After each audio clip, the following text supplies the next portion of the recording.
Dimanche matin, à l'heure où Jeanne n'envisage même pas encore de se réveiller, Pépé descend sur le marché. Il aime aller y chercher de quoi préparer un petit buffet. Un morceau de fromage italien aux herbes, aux olives, au lait de brebis, une salade, quelques fruits, du pain et du poulet pané.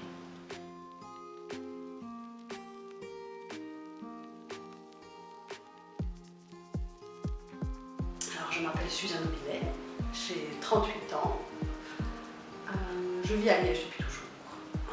Je suis psychologue de formation.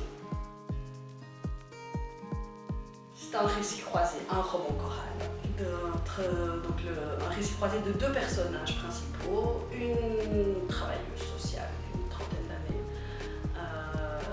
qui est un peu flottante, qui ne sait pas très bien ce qu'elle fait de sa vie, qui ne sait pas très bien pourquoi elle fait les choses, mais qui ne sait pas très bien non plus qu'elle ne sait pas pourquoi elle fait les choses.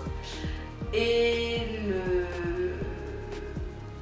l'histoire d'un enfant de 8-9 ans qui lui, par la force des choses, va être placé en internat scolaire parce que sa mère toxico finit par faire cramer. Et c'est une révolution dans la ville de Liège pendant une saison et tous les personnages connexes autour d'eux. Je suis éducatrice spécialisée et psychologue clinicienne de formation et je travaille principalement avec des enfants victimes de maltraitance. Chez tous les personnages, il y a quelque chose de beau, il y a de l'amour, il y a de la tendresse, quoi. Donc un des personnages est toxico, donc, comme dans la ville de Liège, voilà, il y en a beaucoup.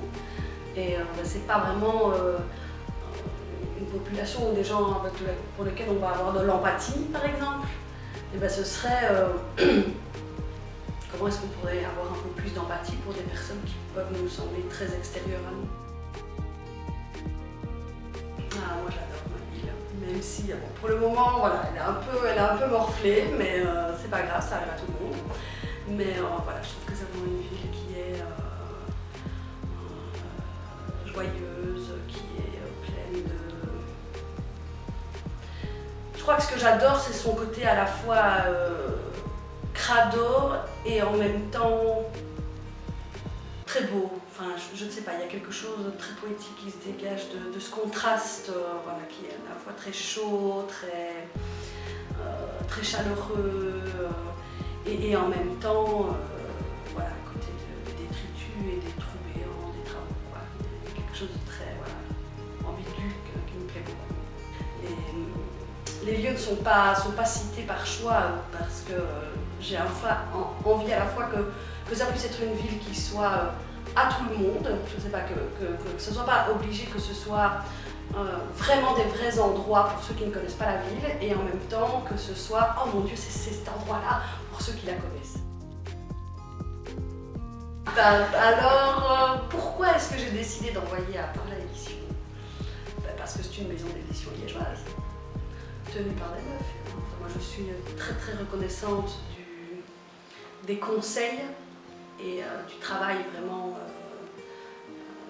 minutieux et très pointu et qui a vraiment upgradé le manuscrit de manière considérable et ça, pour ça je suis très reconnaissante.